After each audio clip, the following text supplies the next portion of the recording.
Novels for ever میں خوش آمدید۔ آج کے ہمارے ناول کا نام ہے رسم اور اس کی رائٹر ہے نبیلہ عزیز۔ تو آئیے جلدی سے سٹارٹ کرتے ہیں اس ناول کو بغیر کسی دیر کے۔ طلاق کتنی ہی دیر سے اس کے دماغ میں اس ایک لفظ کی بازگشت ہو رہی تھی، اور کتنی ہی دیر سے وہ کچھ کہہ نہیں سکتا تھا۔ اس کے لب ہی خاموش نہیں ہوئے تھے، وہ تو جیسے سر سے پاؤں تک خاموش ہو گیا تھا۔ اس نے کبھی سوچا ہی نہیں تھا کہ دوسری طرف سے طلاق کا مطالبہ بھی ہو سکتا ہے۔ کیوں برخوردار خاموش کیوں ہو گئے؟ سید سراج حسین کی باروب آواز پہ وہ یکدم چونک کر اس سنگین لفظ کے حصار سے باہر آیا تھا، اور محض چند سیکنڈز میں ہی اپنے تمام تاثرات پہ قابو پاتے ہوئے ان کی طرف متوجہ ہوا تھا۔ یہ فیصلہ آپ کا ہے یا پھر میری زوجہ محترمہ کا؟ اس کا لہجہ دوبارہ سے پرسکون اور ہموار ہو چکا تھا۔ فیصلہ چاہے کسی کا بھی ہو، تمہیں اس سے کوئی سروکار نہیں ہونا چاہیے۔ وہ بھی کافی تحمل سے بولے تھے۔ کیوں نہیں ہونا چاہیے مرشد سائیں؟ یہ میری زندگی کا معاملہ ہے۔ اس نے لفظ میری زندگی پہ کافی زور دے کر کہا تھا۔ یہ تمہاری زندگی کا ہی نہیں برخوردار، ہماری عزت، غیرت اور رسم و رواج کا معاملہ بھی ہے، جو بقول تمہارے کچھ زیادہ اہمیت نہیں رکھتے، مگر تم یہ نہیں جانتے کہ ہمارے لیے ہماری عزت، غیرت اور رسم و رواج موت اور زندگی کی سی اہمیت رکھتے ہیں، اور ان کے لیے ہم کچھ بھی کر سکتے ہیں۔ ایک پل کے لیے سید سراج حسین کی رنگت غصے کی آن سے سرخ پڑ گئی تھی۔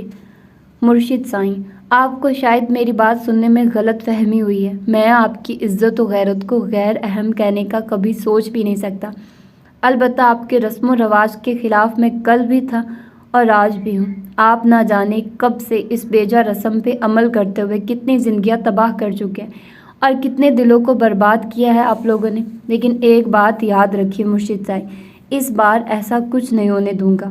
میں اپنے دل سے وابستہ ایک دل کو عمر بھر کی تنہائی اور خاموشیاں نہیں سونپنے دوں گا، چاہے کچھ بھی ہو جائے۔ وہ کافی مضبوط اور سنجیدہ لہجے میں کہتا اپنی جگہ سے کھڑا ہو گیا تھا۔ دیکھو لڑکے، آج سے کچھ عرصہ پہلے ایک فیصلہ تم نے کیا تھا اور اپنی بات منوائی تھی، لیکن ہم چپ رہے تھے۔ آج ایک فیصلہ ہم کر رہے ہیں اور اپنی بات منوائیں گے، لیکن تم صرف چپ رہو گے۔ وہ انتہائی دو ٹوک اور غصیلے انداز میں بولے تھے، لیکن کسی سے مروب ہونے والا اور اپنے مقام سے پیچھے ہٹنے والا وہ بھی نہیں تھا۔ وہ اگر سید فرید حسین کے بیٹے تھے تو وہ بھی سلطان گردیزی کا اکلوتا لاڈلا پوتا تھا، اتنی وسیع جاگیر کا تنہا وارث۔ میں حق پہ تھا اور میں نے ایک جائز فیصلہ کیا تھا، جبکہ آپ سراسر ظلم کر رہے ہیں۔ وہ ان کی ہر بات، ہر فیصلے سے انکاری تھا۔ اگر مظلوم خود کہہ دے کہ مجھ پہ کوئی ظلم نہیں ہوا تو پھر؟ سید سراج حسین فخریہ انداز میں سکون سے بولے تھے، لیکن وہ یکدم بری طرح سے چونک گیا تھا۔ ایک پل میں اس کی سوچ کہاں سے کہاں چلی گئی تھی، مگر پھر فوراً ہی اپنے آپ کو سنبھال لیا تھا۔ کہنا کیا چاہتے ہیں آپ؟ اس نے بغور ان کا چہرہ جانچا تھا۔ جو تم بخوبی سمجھ چکے ہو۔ وہ ابھی بھی پرسکون تھے۔ لیکن میں طلاق پھر بھی نہیں دوں گا، اس نے سختی سے کہتے ہوئے نفی میں گردن ہلائی تھی۔ دیکھو، تم شاید بھول رہے ہو کہ اس وقت بھی تم نے یک طرفہ فیصلہ کیا تھا، اور آج بھی تم یک طرفہ فیصلے پہ اڑے ہوئے ہو۔ وہ تمہارے فیصلے میں نہ کل شامل تھی اور نہ آج ہوگی۔ تمہارے زبردستی کرنے سے کچھ نہیں ہوگا۔ انہوں نے اس کی ہمت توڑنے کی ایک بھرپور کوشش کی تھی، لیکن وہ کچھ اور ہی سوچ رہا تھا۔ میں ایک بار اس سے ملنا چاہتا ہوں، پھر آپ نے جو کہا میں وہی کروں گا، یہ میرا آپ سے وعدہ ہے، ایک مرد کا وعدہ۔ اس نے کافی سلیقے سے ان کو اپنی بات پہ لانا چاہا تھا۔ تم جانتے ہو تم کیا کہہ رہے ہو؟ انہوں نے غصے سے کہا تھا۔ جی میں جانتا ہوں کہ میں اپنی بیوی سے ملنے کی اجازت اس کے چچا حضور سے مانگ رہا ہوں۔ اس نے بڑے احترام سے طنز کا تیر چھوڑا تھا۔ اور اگر ہم اس چیز کی اجازت نہ دیں تو؟ وہ صوفے پہ ٹانگ چڑھائے بیٹھے تھے، انداز میں سختی تھی۔ تو پھر دوبارہ کبھی طلاق کے لفظ کو سوچیے گا بھی مت۔ وہ ان کے لیے حد سے زیادہ ٹیڑھا ثابت ہو رہا تھا۔ برخوردار، ہم چاہتے ہیں یہ معاملہ گھر کا ہے تو گھر میں ہی نبٹ جائے، نہ تمہاری عزت بگڑے اور نہ ہمارا نام اچھالا جائے، ورنہ کورٹ کچہری تک جانا کوئی مشکل کام نہیں ہے ہمارے لیے۔ انہوں نے اسے تقریباً دھمکی دی تھی، جیسے کچھ باور کروانا چاہا ہو۔ ٹھیک ہے مرشد سائیں، آپ اگر کورٹ کچہری تک جانے کا شوق بھی پورا کرنا چاہتے ہیں تو یہیں کر لیتے ہیں۔ اب میں آپ کی طرف سے عدالتی کارروائی کا منتظر رہوں گا اور دیکھوں گا کہ عدالت اور شریعت کا مجرم کون ہے۔ وہ ان کے منہ سے عدالت کا ذکر سن کر بہت خوش ہوا تھا کیونکہ اسے یقین تھا کہ وہ کبھی بھی عدالت کا رخ نہیں کریں گے۔ لیکن میں آپ سے پھر یہی کہوں گا کہ میں ایک بار روبرو اس سے ملنا چاہتا ہوں، پھر چاہے تو طلاق ہو جائے اور چاہے تو۔ وہ اپنا جملہ ادھورا چھوڑتے ہوئے ان کے سامنے آ کھڑا ہوا تھا، جبکہ سید سراج حسین شدید کشمکش کا شکار نظر آ رہے تھے، جیسے اپنا فیصلہ اور اس کا انجام سوچ رہے ہوں۔ دیکھیے مرشد سائیں، میں ایک مرد بچہ ہوں اور اللہ کے فضل و کرم سے عزت دار اور غیرت مند بھی ہوں۔ اپنا وعدہ اپنی زبان نبھانا جانتا ہوں، آپ فکر نہ کریں۔ یک طرفہ فیصلہ اور کوئی زبردستی نہیں کروں گا۔ اس نے انہیں بھرپور یقین دہانی کروائی تھی اور وہ کچھ سوچتے ہوئے صوفے سے کھڑے ہو گئے تھے، جیسے کسی نتیجے پہ پہنچ گئے ہوں۔ ٹھیک ہے، کل تم حویلی آ جانا، وہ کہہ کر رکے نہیں تھے، بلکہ تیزی سے ڈرائنگ روم سے باہر آ گئے تھے، جہاں ان کے سیکیورٹی گارڈز الرٹ کھڑے تھے، جبکہ وہ ڈرائنگ روم کے بیچوں بیچ گمسم کھڑا تھا۔ اس کی سوچ کہیں اور تھی، کیونکہ اس سارے قصے میں ایسا ایک نکتہ بھی تھا جو فراموش نہیں ہو سکتا تھا، مگر اسی نکتے پہ نہ انہوں نے بات کی تھی، نہ ہی اس نے خود ذکر کیا تھا، حالانکہ سب سے اہم پوائنٹ وہی تھا اور اسی پہ بات نہیں ہوئی تھی۔ شہر بانو، سنا ہے تمہاری شادی ہونے والی ہے؟ سید سراج حسین کی بڑی بیٹی زہرا نے کافی گہری نظروں سے دیکھتے ہوئے پوچھا تھا۔ آپ نے سنا ہے تو ٹھیک ہی سنا ہوگا۔ شہر بانو ابھی وضو کر کے آئی تھی اور نماز پڑھنے کے لیے سر پہ دوپٹہ لپیٹ رہی تھی، جب اس کی چچا زاد بہن اپنے چہرے پہ ڈھیروں تجسس سجائے اس کے کمرے میں داخل ہوئی تھی۔ لیکن شہر بانو نے کچھ خاص رسپانس نہیں دیا تھا، بس نارمل سے انداز میں جواب دے کر آگے بڑھ گئی تھی۔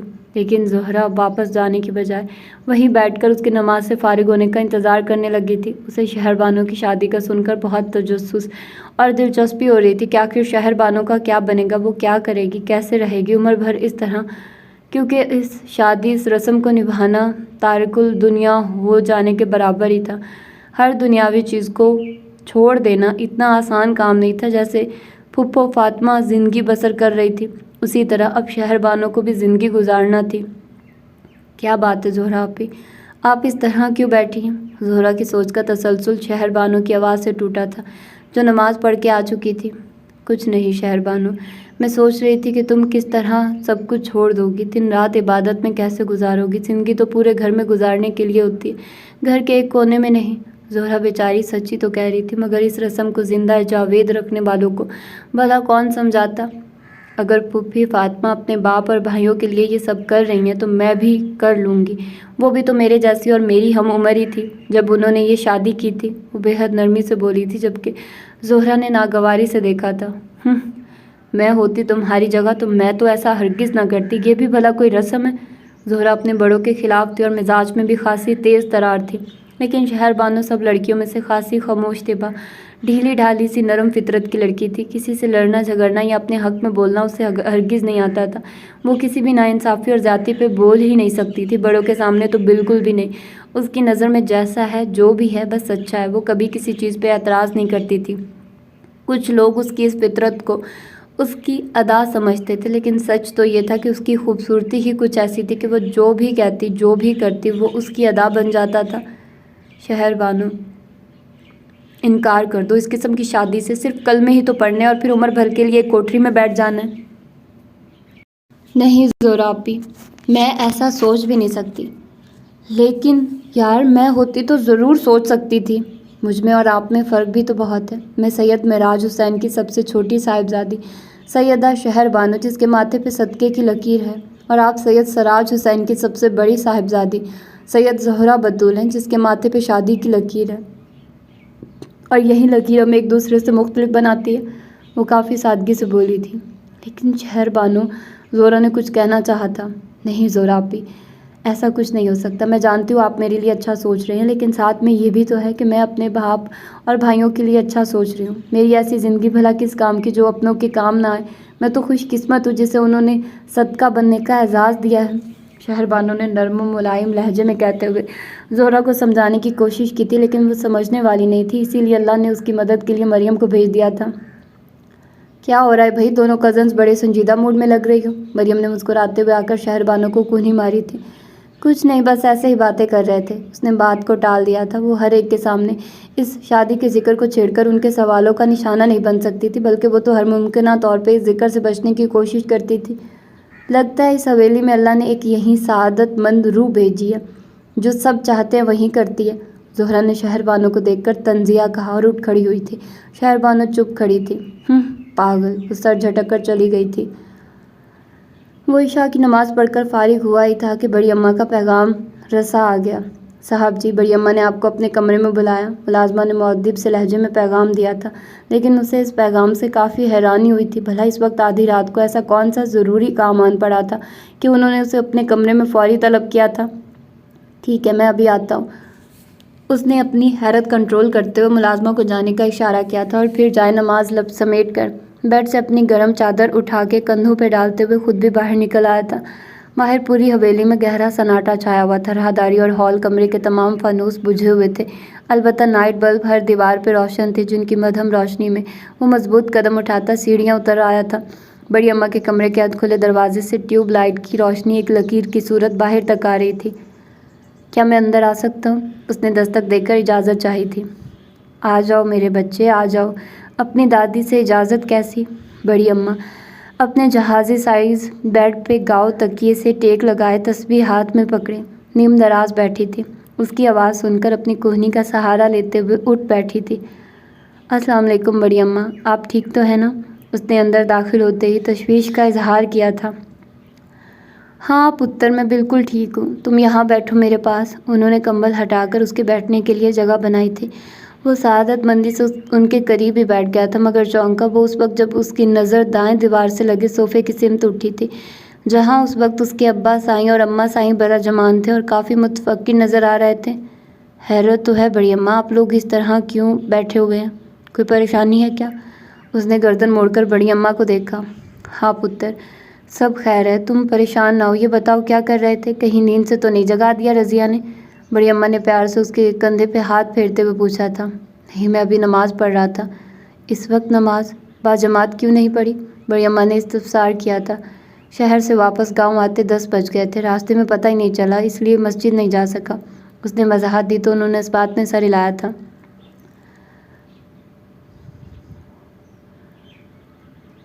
کھانا کھا لیا تم نے؟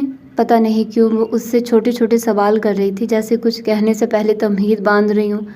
جی، نماز پڑھنے سے پہلے کھانا ہی کھایا تھا۔ اب اسے اندر ہی اندر الجھن سی ہونے لگی تھی کہ کیا مسئلہ ہے جو وہ لوگ رات کے اس پہر حل کرنے کے لیے بیٹھے ہوئے ہیں۔ اس نے ایک نظر اپنے والدین کی سمت دیکھا جو خود کسی کشمکش کا شکار لگ رہے تھے۔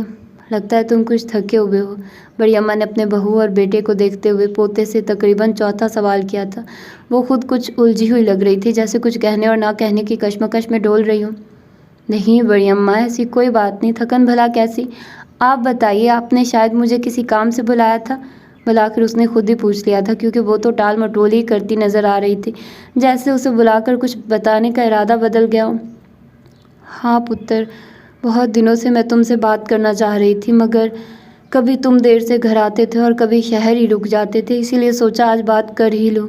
بڑی اماں بات کرتے کرتے ایک بار پھر وقفہ لینے کے لیے رک گئی، کیونکہ انہیں پتہ تھا کہ ان کا لاڈلا چہیتا پوتا جتنا سعادت مند، سمجھدار اور اچھا ہے، اتنا ہی ضدی اور بااصول بھی ہے۔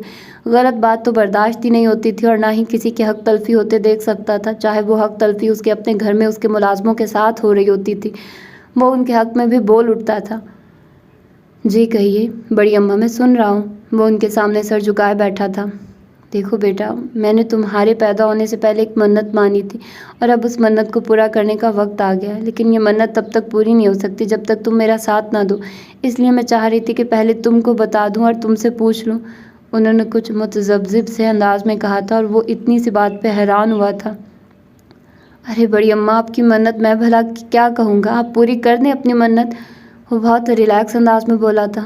نہیں بیٹا، میری منت میں پوری نہیں کر سکتی، میری منت تو تم نے پوری کرنی ہے، وہ آہستگی سے بول رہی تھی اور ان کے چہرے پر چھائی پریشانی اور عاجزی نے اسے ٹھٹکا دیا تھا۔ اب اسے احساس ہوا کہ کوئی غمگیر مسئلہ ہے اور یہ لوگ مجھ سے کہہ نہیں پا رہے۔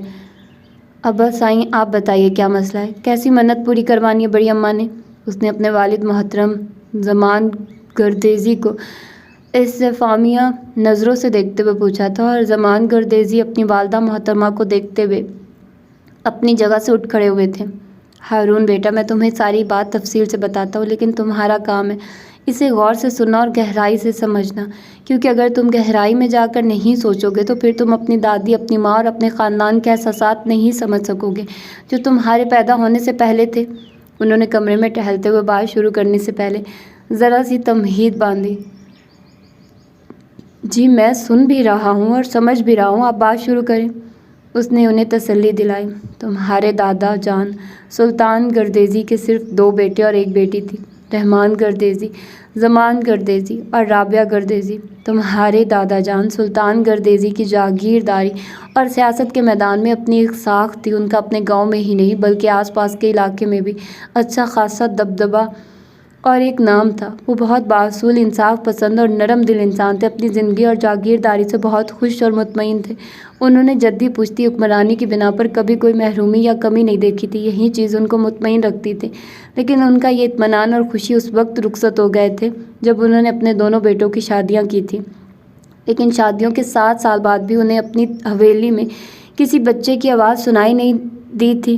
دونوں بیٹے اولاد کے لیے ترس رہے تھے۔ رحمان گردیزی کے ہاں تو 7 سال سے کوئی بچہ ہوا ہی نہیں تھا، جبکہ زمان گردیزی کے ہاں 2 بچے پیدا ہوئے تھے، لیکن وہ 4-5 دن سے زیادہ زندہ نہیں رہ پائے تھے، اور بچوں کی پیدائش کے 4-5 دن بعد کا یہ صدمہ پوری حویلی کو توڑ کے رکھ دیتا تھا۔ سلطان گردیزی اور بڑی اماں کے دلوں میں پوتے پوتی کی خواہش کسی روگ کی طرح چمٹی ہوئی تھی جو ان کو اندر ہی اندر ترسا رہا تھا۔ لاشعوری طور پہ حویلی کے ہر فرد کو بچے کی خواہش نے گھیر رکھا تھا۔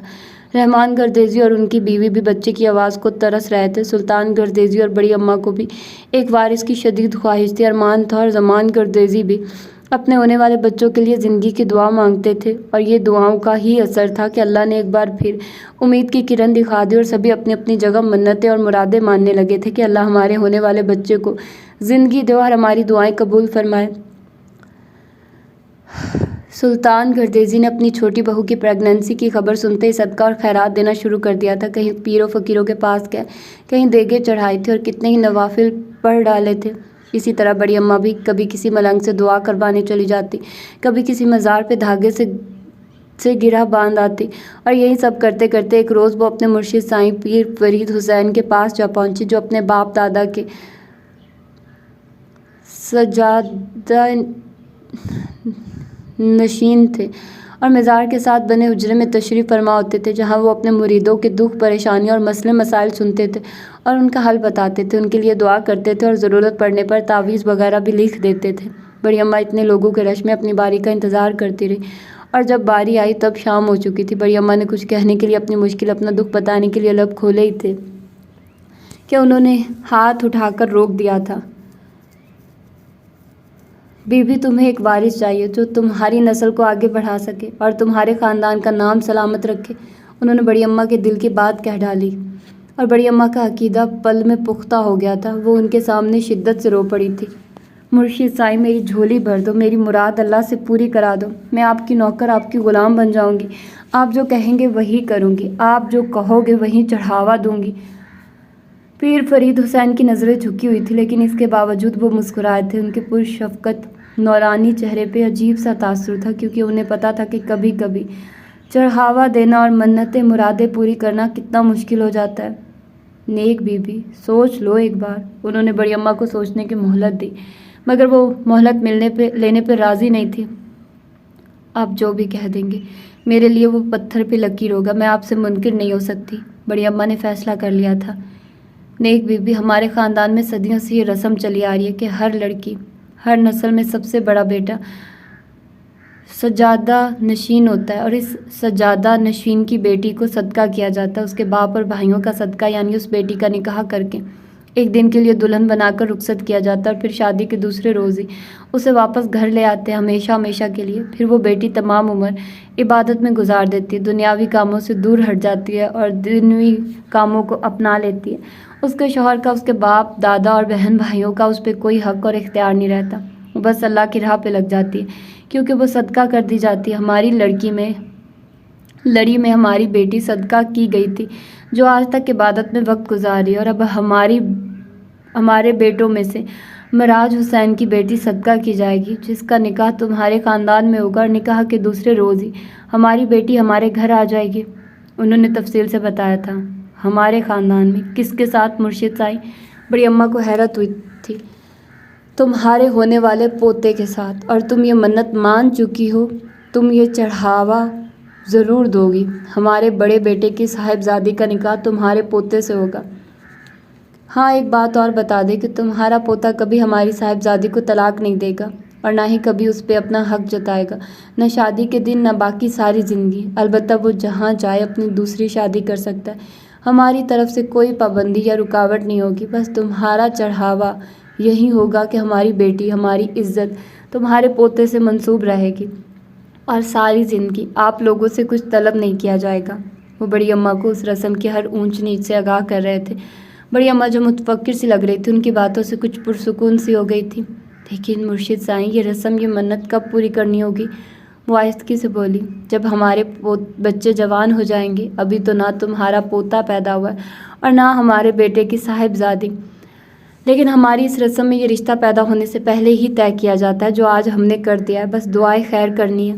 انہوں نے ہاتھ اٹھا کر دعا کی، اور بڑی اماں واپس گھر آ گئی۔ اور پھر اس منت کے بعد تم پیدا ہوئے، اور تمہارے پیدا ہونے کے بعد لالا سائیں رحمان گردیزی کی ہاں بھی 2 بیٹیاں پیدا ہوئی تھیں۔ تم جان سکتے ہو کہ اس کے بعد بڑی اماں کا یا پھر ہمارے خاندان کا مرشد سائیں پہ کتنا پکا عقیدہ ہو چکا ہوگا، اور وہ منت پوری کرنا بھی ہمارے لیے لازم ہو گیا تھا۔ لیکن ان کے بیٹے سید معراج حسین کے 3 صاحبزادے تھے، اس لیے 8 سال تک یہ رسم ڈاواڈول سی رہی تھی۔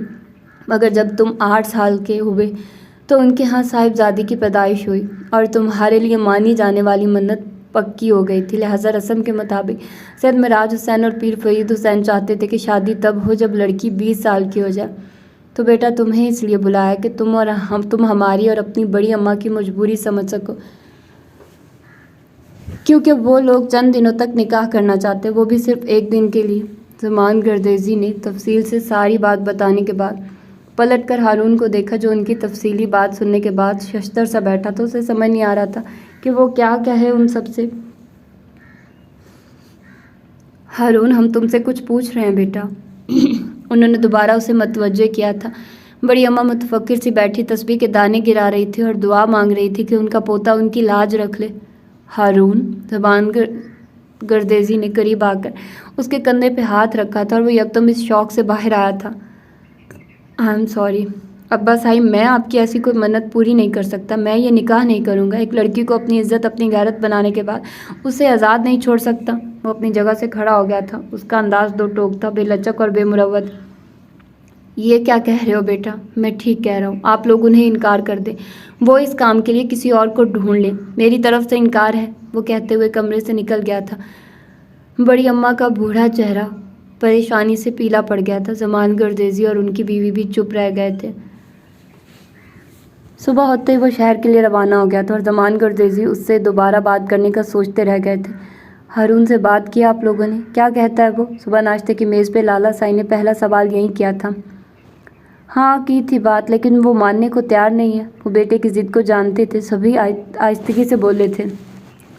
اماں سائیں کیا کہتی ہیں؟ انہوں نے دوسری پارٹی کا پوچھا۔ لہجہ کچھ متبسم تھا، شاید انہیں پہلے سے ہی پتا تھا کہ ہارون نہیں مانے گا۔ وہ رات سے بہت پریشان ہے، اپنے آپ کو برا بھلا کہہ رہی ہیں، اپنے مرنے کی دعائیں کر رہی ہیں کہ وہ اپنے مرشد سائیں کو کیا منہ دکھائیں گی۔ زمان گردیزی یوں بات کر رہے تھے جیسے بڑی اماں کے وہی مجرم ہوں۔ ہمیں تو ہارون کے بچپن سے ہی اندازہ ہو گیا تھا کہ وہ یہ شادی نہیں کرے گا۔ اولاد کے طور طریقے اور تیور دیکھ کر ہی اس کے مزاج کا پتہ چل جاتا ہے۔ زمان گردیزی، بیٹا تو وہ تمہارا ہے، لیکن سمجھتے اسے ہم ہیں۔ تم فکر نہ کرو، وہ مان جائے گا، ہم اسے سمجھائیں گے۔ انہوں نے اطمینان سے چائے کا کپ اٹھاتے ہوئے تسلی دی تھی۔ مجھے بس اماں سائیں کی طرف سے فکر ہو رہی تھی کہ وہ کیا سوچ رہی ہوں گی۔ یہ منت بھی تو انہوں نے ہمارے لیے ہی مانی تھی نا۔ ارے ٹھیک ہے، بس تم پریشان نہ ہو۔ اماں سائیں کو بھی تسلی دو، اور مرشد سائیں سے کہہ دو ہم اس شادی کے لیے تیار ہیں۔ وہ دن بتا دے تاکہ ہم دلہن کے لیے کچھ سامان خرید لیں۔ مگر لالا سائیں، بس زمان گردیزی، ہم نے قید جو دیا ہے، ہارون کو ہم سنبھال لیں گے۔ وہ کندھا تھپک کر وہاں سے چلے گئے تھے۔ انہوں نے اپنے مزاروں کے ساتھ آج زمینوں پہ جانا تھا جہاں منجی چاول کی فصل بونے کا کام ہو رہا تھا۔ زمان گردیزی لالا سائیں کو دیکھتے رہ گئے، اور یہ سچ تھا کہ دونوں تایا بھتیجے میں کافی انڈرسٹینڈنگ تھی۔ دونوں کے خیالات ملتے تھے، اور دونوں کی گپ شپ ہمیشہ دوستوں کی طرح ہوتی تھی۔ کیا ہم اندر آ سکتے ہیں؟ رحمان گردیزی نے اس کے آفس روم کے دروازے پہ دستک دے کر اجازت طلب کی تھی، اور ہارون گردیزی جو اس وقت ایک بہت اہم فائل پہ کافی مصروف سے انداز میں کام کر رہا تھا، ان کی آواز سن کر یکدم احترام سے اٹھ کھڑا ہوا تھا۔ چچا سائیں، اندر آئیے، آپ وہاں کیوں کھڑے ہیں؟ پلیز مجھے شرمندہ نہ کریں۔ وہ اپنی فائل چھوڑ کر سیٹ سے اٹھ آیا تھا اور قریب آ کر رحمان گردیزی کو آگے بڑھنے کو کہا۔ رشتے اور عمر کے لحاظ سے وہ اس کے تایا ابا تھے، لیکن وہ ہمیشہ سے ان کو چچا سائیں کہہ کے بلاتا تھا۔ بیٹھیے چچا سائیں، آج مجھ سے ملنے کا خیال کیسے آ گیا؟ وہ صوفے کی سمت اشارہ کرتے ہوئے کافی دلچسپی سے پوچھ رہا تھا۔ ہارون گردیزی، نہ تم معصوم بچے اور نہ ہم 1 ماہ سے گھر پہ تمہارا انتظار کر رہے ہیں، مگر تم روز آج اور کل پہ ٹالے جا رہے تھے۔ ہم نے تو آخر آنا ہی تھا کیونکہ تم سے کام ہمیں تھا، تمہیں تو نہیں۔ وہ ہارون پہ چوٹ کرتے ہوئے بولے تو وہ سچ مچ شرمندہ ہو کے رہ گیا تھا۔ آئی ایم سوری چچا سائیں، ایسی تو کوئی بات نہیں تھی، دراصل یہاں کام ہی کچھ اتنا زیادہ تھا کہ گاؤں جانے کا ٹائم ہی نہیں ملا۔ انشاءاللہ 4-5 روز تک چکر لگاؤں گا، اس نے وضاحت پیش کی۔ اب تمہیں چکر لگانے کی کیا ضرورت ہے؟ اب ہم جو یہاں آ گئے ہیں، وہ دلچسپی سے بولے تھے۔ یہ بھی ٹھیک کہہ رہے ہیں آپ، اور سنائیے بڑی اماں اور باقی سب کیسے ہیں؟ رابعہ پھپھو سے ملاقات ہوئی آپ کی؟ اس نے سب کی خیریت پوچھی، حالانکہ روز حویلی فون کر کے گاؤں کی خیر خبر لیتا رہتا تھا۔ سب سے ملاقات ہو جائے گی، پہلے تم سے تو ہو جائے، اور بڑی اماں کا تو تمہیں پتہ ہے انہیں آج کل کیا روگ لگا ہوا۔ رحمان گردیزی کی یہ بہت اچھی عادت تھی کہ وہ بڑی سے بڑی بات بھی بہت ریلیکس انداز میں کہہ جاتے تھے اور بہت ہی نرمی سے بات منوا بھی لیتے تھے، اور انہیں اپنا یہ اکلوتا بھتیجا اپنے بیٹے کی طرح عزیز تھا، وہ اسے اپنے باپ کی طرح ہی چاہتے تھے۔ ہارون بڑی اماں کے متعلق سن کر چپ سا ہو گیا تھا، کیونکہ وہ ان کے لیے کچھ نہیں کر سکتا تھا، ان کی منت بہت کڑی منت تھی۔ کیا سوچ رہے ہو تم؟ کچھ نہیں چچا سائیں۔ کچھ تو سوچا ہے تم نے؟ ہاں، مگر جو میں نے سوچا ہے وہ میں بیان نہیں کر سکتا، اس نے اعتراف کیا تھا۔ تم پیر فرید حسین کی اس رسم کے تاریک پہلو پہ غور کر رہے ہو، اسے روشن کرنے کا سوچ رہے ہو، تو بیان کیوں نہیں کر سکتے؟ رحمان گردیزی کی بات پہ ہارون نے یکدم کرنٹ کھا کے اس کی سمت دیکھا تھا۔ ان کا چہرہ وہیں کچھ بیان کر رہا تھا جو ہارون دل میں سوچ رہا تھا۔ چچا سائیں، آپ بھی وہیں سوچتے ہیں جو میں؟ وہ بے یقین سا ہونے لگا تھا۔ تم باقی سب چھوڑو، یہ بتاؤ کہ اپنی بڑی اماں کی منت پوری کرو گے یا نہیں؟ ہم آج اسی لیے آئے ہیں، آج تمہیں فیصلہ کرنا ہوگا۔ وہ اپنے تاثرات غائب کرتے ہوئے گویا ہوئے تھے۔ ہارون نے 5 منٹ سوچا، ہر پہلو پہ ایک بار پھر غور کیا اور پھر رضامندی دے دی تھی۔ ٹھیک ہے، میں اس کی شادی کے لیے تیار ہوں، آپ جو کہیں گے میں وہی کروں گا، اور جو میں کہوں گا وہ آپ کو بھی کرنا ہوگا۔ اس نے حامی بھر لی، اور رحمان گردیزی مسکرا دیے تھے۔ آج شہر بانوں کی مہندی اور تیل کی رسم تھی۔ وہ لوگ یہ ایک دن کی شادی بھی تمام رسموں اور پورے اہتمام کے ساتھ کرتے تھے۔ اپنے طور پہ وہ بیٹی کا ہر حق ادا کرتے تھے، بالکل اسی طرح جس طرح قربانی کے جانور کا حق ادا کیا جاتا تھا، اور پھر قربانی کے بعد دن دھوم دھام سے اسے ذبح کر کے قربان کر دیا جاتا تھا۔ اور آج اس قربانی کے لیے شہر بانوں کو تیار کیا جا رہا تھا، بس فرق یہ تھا کہ وہ جانوروں کی قربانی ہوتی تھی وہ بھی اللہ کی راہ میں اور اللہ کی رضا پہ ہوتی تھی، جبکہ یہ انسانوں کی قربانی تھی، اور وہ بھی صرف بیٹیوں کی، جو باپ اور بھائی کے لیے قربان ہو جاتی تھی۔ ہر نسل میں ایک بیٹی اس رسم کی بھینٹ چڑھا دی جاتی تھی، اور اب باری شہر بانوں کی تھی، جو 3 بھائیوں سے چھوٹی اور اکلوتی بہن تھی، لیکن پھر بھی اس کی ماں اسے اس رسم سے نہیں بچا سکتی تھی، کیونکہ صدیوں سے اور کئی نسلوں سے چلی آنے والی یہ رسم تو آخر نبھانا ہی تھی۔ حالانکہ ان کا اپنی نازک پھولوں سی بیٹی کے لیے بہت دل تڑپتا تھا کہ وہ جیتے جی دنیا سے کٹ کے رہ جائے گی۔ یہی سوچے اور یہی دکھ آج کل ان کو نرحال کیے رکھتا تھا۔ وہ بہت چپ چپ سی رہتی تھی۔ تائی اماں آپ یہاں بیٹھی ہیں، چلے آپ کو سب نیچے بلا رہے ہیں، شہر بانوں کو مہندی لگنے والی ہے۔ مریم نے ان کے کمرے میں آتے ہی پیغام دیا تھا، لیکن وہ اسی طرح بیٹھی رہی۔ تائی اماں چلے نا، سب کو دیر ہو رہی ہے، مریم نے مزید کہتے ہوئے ان کا ہاتھ بھی پکڑ لیا تھا، اور وہ گمسم افسردہ سی اٹھ کر اس کے ساتھ آ گئی، جہاں نازک گداز سرخ گلابوں سے شہر بانو زر لباس میں اپنی تمام تر پاکیزگی اور سادگی کے ساتھ چہرہ جھکائے بیٹھی تھی، اور تبھی اس کی ماں کے انتظار میں بیٹھے تھے، کیونکہ بیٹی کو تیل اور مہندی لگانے کا آغاز انہوں نے ہی کرنا تھا۔ آئیے بھرجائی، شہر بانوں کو مہندی لگائیے، اتنا ٹائم ہو رہا ہے۔ ان کی دیورانی سید سراج حسین کی بیوی نے انہیں آگے بڑھنے کا کہا، لیکن ان کے دل پہ کیا گزر رہی تھی کوئی کیسے جان سکتا تھا۔ ان کا بس چلتا تو وہ یہ رسم ہمیشہ ہمیشہ کے لیے ختم کر دیتی، مگر بس چلتا تب نہ۔ انہوں نے آگے بڑھ کے کھڑے کھڑے بیٹی کو مہندی اور تیل لگایا اور پلٹ کر واپس چلی گئی۔ بعد میں کیا کچھ ہوتا رہا انہیں کوئی خبر نہیں تھی۔ وہ سر درد کا کہہ کر اپنے کمرے میں بند ہو گئی۔ شہر بانو، تمہیں کوئی دکھ تو نہیں ہے اندر سے؟ کیا اس رسم پہ اداس ہو؟ مومنہ پھپھو کی بیٹی فروا نے کافی سنجیدگی سے سوال کیا تھا۔ فروا بی بی، ہماری شہر بانو تو اللہ کی گائے ہیں، اسے بھلا کوئی دکھ یا اداسی کیوں ہونے لگی؟ وہ سب کی خوشی میں خوش رہتی۔ ہاں، دکھ یا اداسی تو ہمیں ہونی تھی اگر اس کی بجائے ہمارا نکاح ہو رہا ہوتا، صرف نام نہاد نکاح۔ زہرا نے جلتے ہوئے طنز کیا تھا۔ اسے شہر بانو کی چپ رہنے کی عادت پہ کافی غصہ آتا تھا۔ وہ چاہتی تھی کہ شہر بانو اپنے حق میں آواز اٹھائے، وہ ان پڑھ گوار لڑکیوں کی طرح اس فرسودہ رسم کی بھینٹ نہ چڑھے، مگر شہر بانو اس قسم کی گستاخی یا سرکشی کی مرتکب نہیں ہو سکتی تھی۔ اس نے کبھی بھی زہرا کی گفتگو کو دل پہ نہیں لیا تھا۔ کاش کہ یہ صدقہ کی رسم تم پہ آئی ہوتی، مریم نے زہرا کو چھیڑا تھا۔ قسم سے یار، میں بھی یہی سوچتی ہوں کہ کاش شہر بانو کی جگہ میں ہوتی اور پھر سب کو بتاتی کہ ایک انسان کو صدقہ کیسے کیا جاتا ہے۔ عقل ٹھکانے لگا دیتی سب کی۔ زہرا نے بے بسی سے مٹھی بھینچ کر کہا تھا، اور اس کے انداز پہ سب ہنس پڑی تھی، لیکن شہر بانو ابھی بھی خاموش بیٹھی تھی۔ حالانکہ اس کی بڑی پھپھو کی بیٹیاں فروا اور اقرا اس کے ہاتھوں پہ مہندی لگانے اور مذاق کرنے میں مشغول تھی، پھر بھی اس کا دھیان نہ جانے کہاں سے کہاں پہنچا ہوا تھا۔ فروا، یہاں ہتھیلی پہ شہر بانو کے شوہر کا نام بھی لکھ دو۔ زہرا نے پھر مداخلت کی۔ کیا نام ہے اس کا؟ فروا نے پوچھا۔ ہارون گردیزی۔ شہر بانو نے یکدم فروا کے ہاتھ سے اپنی ہتھیلی کھینچ لی تھی۔ مبادا وہ سچ مچ ہی اس کا نام نہ لکھ ڈالے۔ ہاں، کیوں کھینچ لیا شہر بانو ہاتھ؟ اسی کا نام لکھنے کا کہا ہے نا جس کے نام تم اپنی پوری زندگی لکھنے جا رہی ہو۔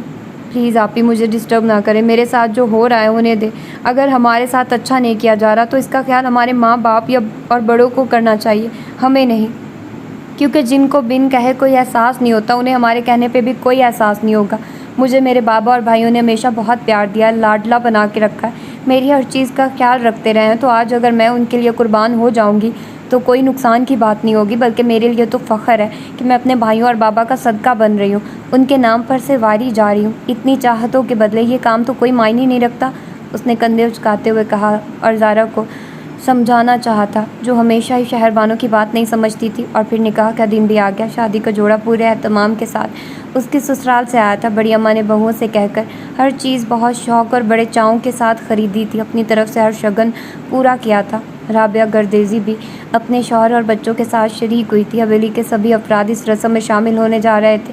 سید معراج حسین کی طرف سے بہت سے لوگ اس شادی میں شرکت ہوئے تھے، اور سبھی لوگ اس شادی کی نوعیت کو جانتے تھے کہ یہ ایک رسم کے تحت ہو رہی ہے، اسی لیے ماحول بھی کچھ رسمی سا تھا۔ ہارون نے بس اپنے چند ایک جاننے والوں کو اور 2-3 دوستوں کو ہی انوائٹ کیا ہوا تھا۔ مغرب کے بعد ان کا نکاح ہوا، پھر کھانا وغیرہ کھایا گیا اور 1-2 رسم ادا کی گئی تھی، تب جا کر رخصتی کا وقت آیا۔ باقی سب تو شہر بانو کے گلے لگ کے بہت نارمل سے انداز میں ملی تھی کہ کل صبح شہر بانو نے دوبارہ گھر جو آ جانا ہے، لیکن شہر بانو کی ماں بیٹی کو گلے لگا کر بہت شدت سے روئی تھی، کیونکہ صرف انہی کو تو احساس تھا کہ ان کی بیٹی قربان ہو گئی ہے۔ بے شک اس نے کل صحیح سلامت واپس گھر آ جانا تھا، لیکن ساتھ یہ دکھ بھی تو تھا کہ وہ پوری دنیا سے کٹ جائے گی۔ ہارون کی بڑی اماں نے آگے بڑھ کے ان کو الگ کیا اور بہوؤں کو اشارہ کیا کہ وہ شہر بانو کو گاڑی میں بٹھائیں۔ مرشد سائیں، ہمیں اب اجازت دیں، بڑی اماں نے احترام سے کہا۔ البتہ ان کے لہجے میں بے پناہ خوشی تھی کہ انہوں نے اپنی منت پوری کر لی ہے۔ اجازت ہے بڑی اماں، ہماری امانت آپ کے حوالے ہے۔ سید معراج بھی جواباً کافی ادب سے بولے تھے، اور ان کی بات پہ ہارون نہ جانے کیوں نظریں پھیر کر دوسری سمت دیکھنے لگا، جہاں اس وقت تمام سیدزادیاں کھڑی اپنی لاڈلی صاحبزادی کی رخصتی کا منظر دیکھ رہی تھی۔ زہرا، مریم، فروا اور سکینہ وغیرہ نے ہارون گردیزی کو دیکھتے ہی اس کی شاندار پرسنالٹی کو خوب سراہا تھا۔ بلیک 3 پیس سوٹ میں ملبوس اپنے چچا سائیں کے ہمراہ کھڑا اس وقت نہ جانے کیا بات کر رہا تھا۔ وہ سبھی اسے دیکھتی رہ گئی، یہاں تک کہ ماجی نے بھی اپنے داماد کو دل ہی دل میں بے حد سراہا تھا، مگر کیا فائدہ اس سب کا۔ تھوڑی دیر بعد وہ اپنی بلیک مرسیڈیز میں بیٹھا اور دلہن کے ساتھ روانہ ہو گیا تھا۔ ہارون، یہ کہاں جا رہے ہو تم؟ وہ اپنے کوٹ کے بٹن کھول کر اسے بازو پہ ڈالتا سیڑھیاں چڑھ رہا تھا جب زینی آپا کی آواز نے اچانک اس کے قدم روک دیے تھے۔ اس نے سیڑھیوں پہ کھڑے کھڑے گردن موڑ کر ڈرائنگ روم کے وسط میں کھڑی زینی آپا کو تعجب بھری نظروں سے دیکھا تھا۔ اپنے بیڈ روم میں، اور کہاں؟ اس نے کافی لاپرواہی سے جواب دیا تھا۔ کیا بیڈ روم میں؟ مگر تم بھلا بیڈ روم میں کیسے جا سکتے ہو؟ وہاں تو… وہ کہتے کہتے یکدم خاموش سی ہو گئی، اور گھبراہٹ ان کے پورے چہرے سے جھلکنے لگی تھی، کیونکہ انہیں احساس ہو چکا تھا کہ وہ شہر بانو کو ہارون کے بیڈ روم میں بٹھا کر کتنی بڑی اور کتنی سنگین غلطی کر چکی ہے۔ وہاں کون ہے؟ وہ جان بوجھ کر انجان بنا تھا۔ وہ شہر بانو۔ زینی آپا کو کچھ سمجھ نہیں آ رہا تھا کہ وہ ہارون کو کیسے ہینڈل کرے۔ کون شہر بانو؟ اس نے پھر سوال کیا تھا۔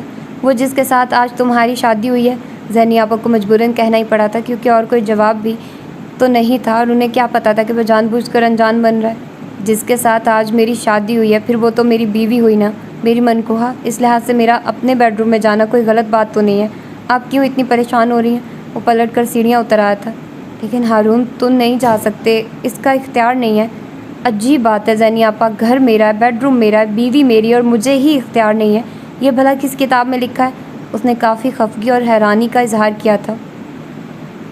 ہارون تم جانتے تو ہو یہ رسم ایک شادی ایک رسم ادا کرنے کے لیے ہوئی ہے، یہ ویسا رشتہ نہیں ہے جیسا تم سمجھ رہے ہو۔ تمہارا شہربانوں پہ کوئی حق نہیں ہے، وہ اپنے باپ دادا کی رسم کے مطابق صدقہ کی گئی ہے۔ زینی آپا کے لیے بہت مشکل ہو رہا تھا ہارون کو سمجھانا، کیونکہ وہ ان کی ہر بات ہر جواز میں نقص نکال رہا تھا اور اپنی دلیلیں دے رہا تھا۔ ایک انسان کی قربانی، ایک انسانی صدقہ تو اللہ تعالیٰ نے بھی نہیں لیا جو یہ بڑی اماں کے مرشد سائی لے رہے ہیں۔ اگر ایسا ممکن ہوتا تو سب سے پہلے انسان کی قربانی کی صورت میں حضرت اسماعیل علیہ السلام قربان ہوتے، اور پھر ہر سال ہر انسان کو اپنے پیارے اللہ کی راہ میں قربان کرنا پڑے۔ کچھ سوچئے زینی آپا، پیر فرید حسین کے خاندان میں یہ رسم نہیں، ظلم ہو رہا ہے اور میں یہ ظلم نہیں ہونے دوں گا۔ میں نے یہ شادی اسی لیے کی ہے کہ ان کی اس رسم کو مٹایا جا سکے۔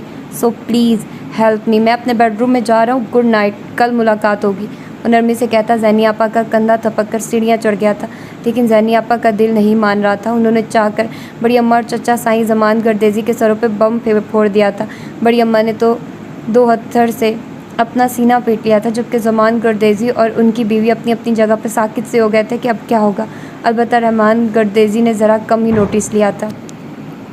ہارون گردیزی کی تایازاد بہن زینی آپا اسے تقریباً 1 گھنٹہ پہلے اس بیڈ روم میں چھوڑ کر گئی تھی، لیکن اسے نہیں پتا تھا کہ یہ بیڈ روم کس کا ہے۔ اسی لیے اس بیڈ روم کو تھوڑی دیر کے لیے اپنی آرام گاہ سمجھ کر دن بھر کی اکڑی ہوئی کمر کو ریلیکس کرنے کی غرض سے ذرا سی نیم دراز ہو گئی تھی اور زینی آپا کا انتظار کرنے لگی، جو اسے تھوڑی دیر بعد آنے کا کہہ کر گئی تھی، لیکن پھر آدھا گھنٹہ گزرنے کے بعد بھی نہیں آئی تھی۔ اب شہر بانو کو اپنے بناؤ سنگار سے کوفت سی ہونے لگی۔ تبھی وہ زینی آپا کا انتظار کرتے کرتے بیڈ سے اٹھ کھڑی ہوئی تھی۔ ابھی وہ آگے بڑھنے ہی والی تھی کہ اس کی نظر سائڈ ٹیبل سے رکھی تصویر کی سمت اٹھ گئی تھی۔ اس نے ہارون گردیزی کو ٹھیک طرح سے دیکھا تو نہیں تھا، مگر رخصتی کے دوران ایک سرسری سی نظر تو اس پر پڑی ہی تھی، اسی لیے پہچاننے میں دیر نہ لگی کہ یہ تصویر ہارون گردیزی کی ہے، اور بے ساختہ ہی وہ اس خوبصورت فریم میں سجی ہارون گردیزی کی متاثر کن پرسنالٹی کو دیکھے گئی، اور ساتھ یہ بھی احساس ہو گیا کہ یہ کمرہ ہارون گردیزی کا ہی ہے۔ وہ شہر بانو کو رخصت کرا کے حویلی لے جانے کی بجائے اپنے شہر والے گھر میں لے کر آیا تھا۔ البتہ حویلی جانے کے لیے اس کے کیا ارادے تھے ابھی کچھ پتہ نہیں تھا۔ شہر بانو نے کھڑے کھڑے پورے کمرے کا جائزہ لے ڈالا تھا۔ اس دوران وہ چلتی ہوئی کمرے کے بیچوں بیچ آ کھڑی ہوئی تھی کہ اچانک ہی ہلکی سی دستک کے ساتھ دروازہ بھی کھل گیا تھا۔ آنے والے کے قدموں کی آہٹ بھری تھی۔ شہر بانو نے گھبرا کر رخ موڑ لیا تھا، کیونکہ وہ جان چکی تھی کہ اندر آنے والا مرد ہے، عورت نہیں۔ تقریباً 3 یا 4 سیکنڈ کے وقفے کے بعد دروازہ دوبارہ بند ہو گیا تھا۔ السلام علیکم۔ ہارون نے اپنا کوٹ بیڈ پہ ڈالتے ہوئے اپنی نئی نویلی اجنبی دلہن کو سلام کیا، جو اس کی سمت پشت کیے کھڑی تھی۔ آپ کون؟ وہ گھبرائی ہوئی بولی تھی۔ جس سے آپ کی ساری زندگی منسوب ہو چکی ہے، وہ سکون سے کہتا اپنی گھڑی اتار کر سائڈ ٹیبل پہ رکھ رہا تھا۔ مگر آپ یہاں کیوں آئے ہیں؟ بے شک شہر بانو بہت نازک اور خاموش طبع تھی، مگر ایسی حرکت برداشت نہیں کر سکتی تھی۔ ذرا ترشی سے بولی تھی، اگر یہی سوال میں آپ سے کروں تو؟ اس نے اپنا والیٹ اور موبائل نکال کر وہ بھی سائڈ پہ ڈال دیے تھے۔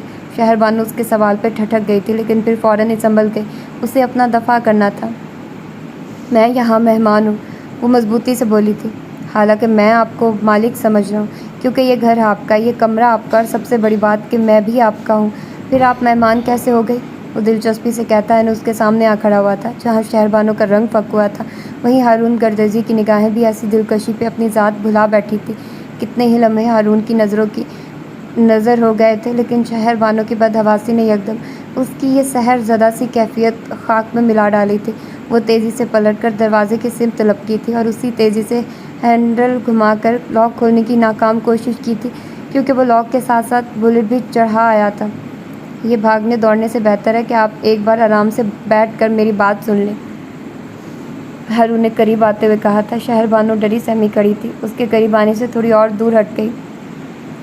میں آپ کی کوئی بات نہیں سننا چاہتی، آپ یہاں سے چلے جائیے یا مجھے جانے دیں، شہر بانو نے بہت ہی ہمت مجتمع کر کے جواب دیا تھا، ورنہ تو اس کے ہاتھ پیر کانپ رہے تھے۔ پورا جسم ٹھنڈا پڑ چکا تھا اور دودھیا پیشانی پہ پسینے کے قطرے نمودار ہونے لگے تھے۔ دل میں دھڑکنیں اسی طرح دھڑ دھڑا رہی تھی جیسے کوئی دروازے پہ دستک دے رہا، اور یہ دستک ذرا فاصلے پہ کھڑے ہارون گردیزی کو بھی بآسانی محسوس ہو رہی تھی۔ آپ میری بات نہیں سننا چاہتی تو کوئی بات نہیں، لیکن یہاں سے چلے جانے کا تو سوال ہی پیدا نہیں ہوتا، کیونکہ ہم دونوں نے اب یہاں ہی رہنا ہے، آج بھی، کل بھی اور آئندہ ساری زندگی بھی۔ وہ اس لیے کہ میں آپ کو ایک دن کے لیے نہیں، اپنی پوری زندگی کے لیے اپنی ہم سفر بنا کے لایا ہوں۔ اب میں اچھا ہوں یا برا ہوں، آپ مجھے چھوڑ کر کہیں نہیں جا سکتی، اور آپ اچھی ہیں یا بری ہیں، میں بھی آپ کو چھوڑ کر کہیں نہیں جاؤں گا۔ بے شک میں آپ کو جانتا نہیں تھا، میں نے آپ کو دیکھا نہیں تھا اور نہ ہی آپ کو چاہا تھا، لیکن مجھے امید ہے کہ میں آپ کو جاننے دیکھنے لگا تو پھر چاہنے بھی لگوں گا۔ بہت جلد مجھے آپ سے محبت بھی ہو جائے گی، کیونکہ محبت کے آثار تو مجھے ابھی سے نظر آنے لگے۔ میرا دل محبت پہ مائل سا لگ رہا ہے، وہ ہلکی سی مسکراہٹ کے ساتھ بڑی دلکشی سے کہتا، اپنے پورے استحقاق سے۔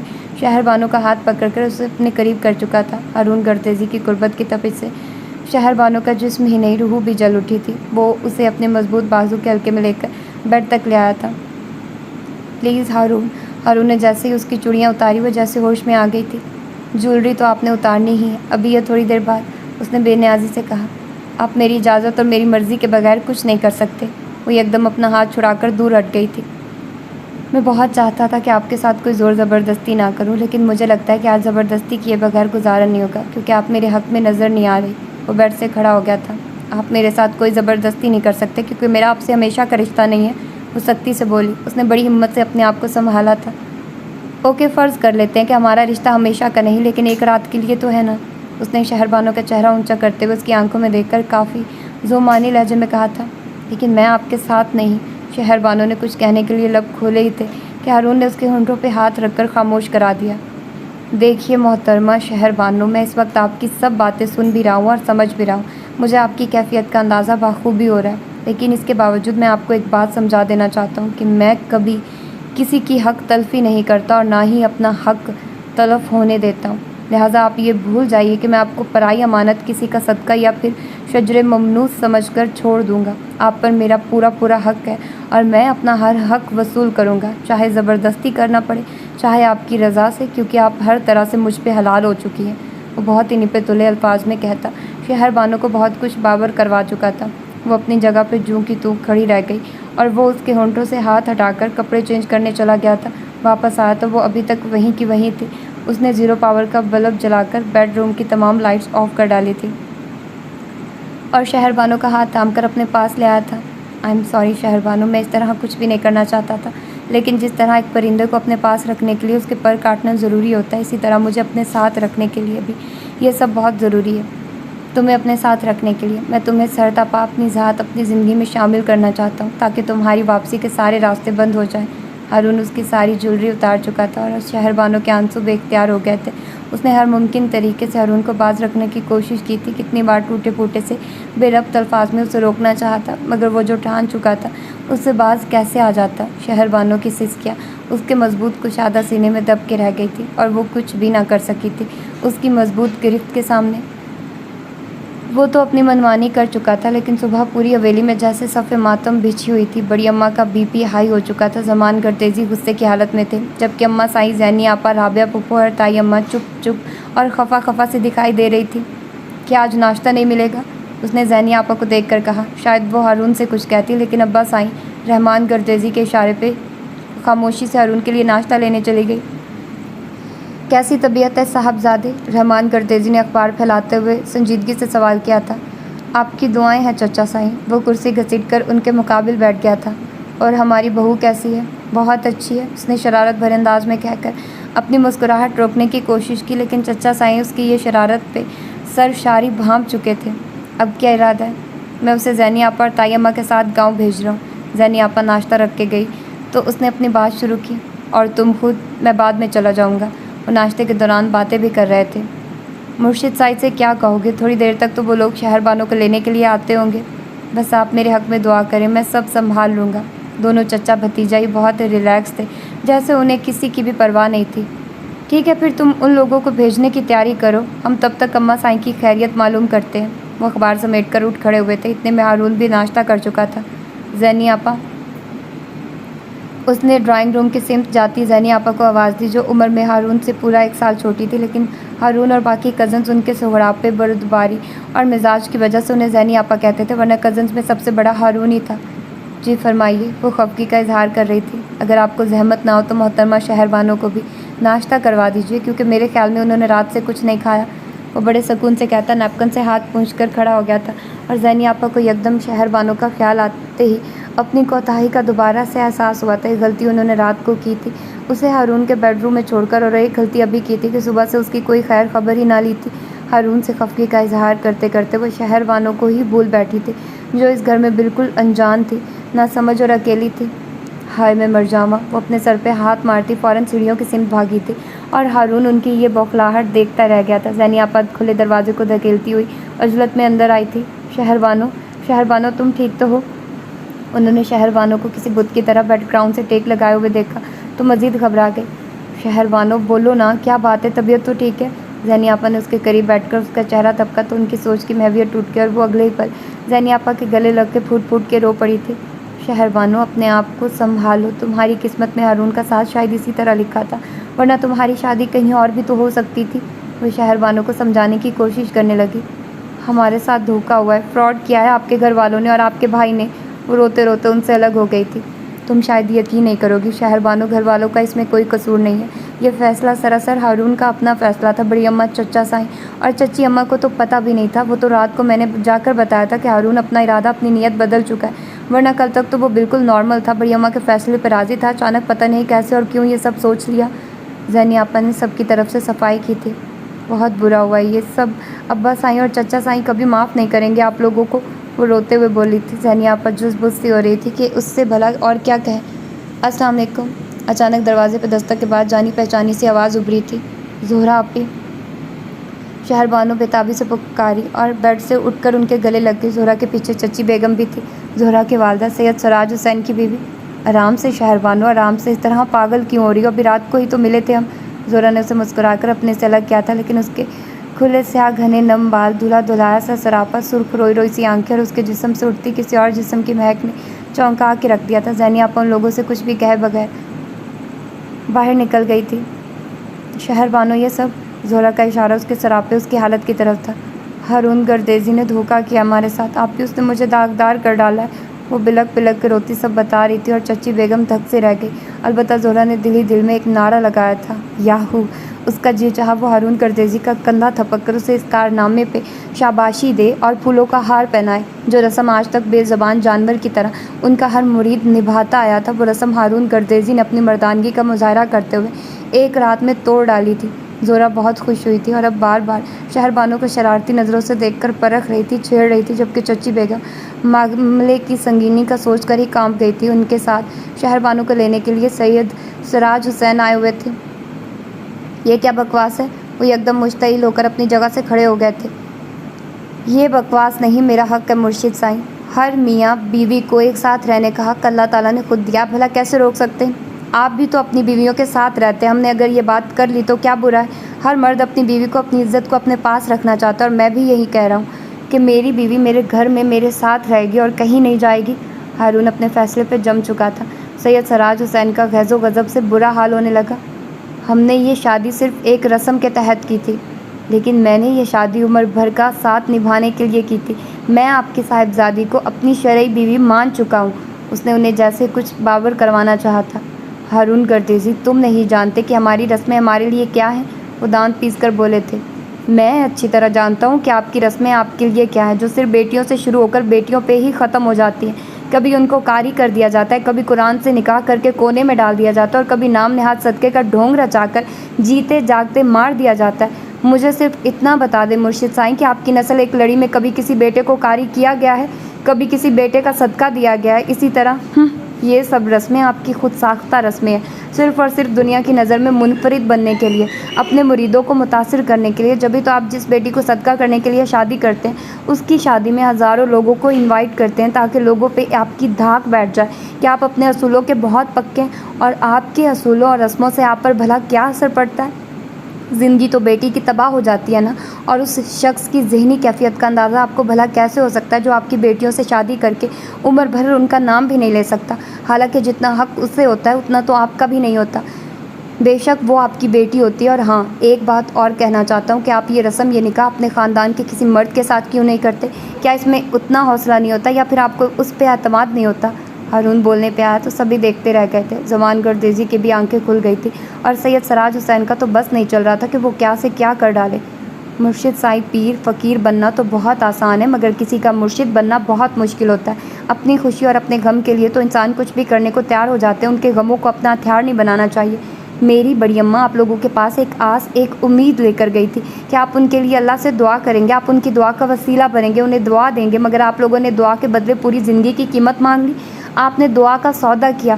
کیا کبھی دعا بھی بیچی جاتی ہے؟ انسان کا چڑھاوا، انسان کا صدقہ تو اللہ تعالیٰ نے بھی نہیں لیا، آپ کیسے لے سکتے ہیں؟ بے شک آپ سید زادے ہیں، میں آپ کا اور آپ کی آل اولاد کا دل کی گہرائیوں سے احترام کرتا ہوں، مگر آپ کے اس ظلم میں کسی بھی مروت اور لحاظ سے کام نہیں لوں گا، لہٰذا آپ سمجھ جائیے کہ شہر بانو میری بیوی ہے اور آپ کے ساتھ نہیں جائے گی، یہ میرا فیصلہ ہے۔ وہ بات ختم کرتے ہوئے بولا تھا اور سید سراج حسین نے نہ جانے کیا سوچتے ہوئے اپنی بیوی اور بیٹی کو ساتھ لے کر واپس چلے گئے تھے۔ شہر بانو روتی بلکتی رہ گئی تھی۔ ہارون گردیزی نے اسے اس کے اپنوں سے جدا کر ڈالا تھا۔ اس نے شادی کے دوسرے روز ہی شہر بانو کو باقی سب کے ساتھ حویلی بھیج دیا تھا، البتہ خود وہ شہر ہی رک گیا تھا، اسے اپنا ایک بہت اہم کام نپٹانا تھا۔ حالانکہ رحمان گردیزی نے اسے بھی ساتھ چلنے کے لیے بہت اصرار کیا تھا، مگر وہ چاہتے ہوئے بھی گاؤں نہیں جا سکتا تھا۔ بڑی اماں ابھی بھی ہارون سے ناراض تھی اور ان کی طبیعت بھی کچھ خراب تھی، لیکن شہر بانو کے ساتھ ان کا رویہ بہت اپنائیت بھرا تھا، بلکہ اندر سے وہ شہر بانو کے سامنے آ کر اپنے آپ کو شرمندہ محسوس کرتی تھی۔ وہ اپنے آپ کو مجرم گردانتی تھی، مگر وہ یہ نہیں سوچتی تھی کہ جوڑے آسمانوں پہ بنتے ہیں۔ شاید یہ بھی اللہ کی طرف سے حکم ہی تھا کہ شہر بانو کی زندگی تباہ ہونے سے بچ گئی تھی، اور شہر بانو اسے تو ایسی چپ لگی تھی کہ زہرا آپی اور چچی بیگم کے جانے کے بعد سے اب تک زبان سے ایک لفظ بھی نہیں کہا تھا، وہ تو جیسے گمسم سی ہو کر رہ گئی تھی۔ زینی آپا نے اسے چادر اڑائی اور ساری چیزیں سمیٹ کر اسے ساتھ چلنے کا کہا تھا۔ راستے کے دوران بھی زینی آپا نے اسے مخاطب کرنے کی کوشش کی، مگر اس نے پھر بھی کوئی جواب نہیں دیا تھا۔ وہ لوگ حویلی پہنچے تو رحمان گردیزی کی چھوٹی بیٹی ثانیہ، جو اپنے پیپر کی تیاری کی وجہ سے ان کے ساتھ شادی میں نہیں جا سکتی تھی، تمام ملازموں اور گاؤں کی چند عورتوں کے ہمراہ پھولوں سے بھری پلیٹ لیے اپنی نئی نویلی بھابھی کا استقبال کرنے کے لیے تیار کھڑی تھی۔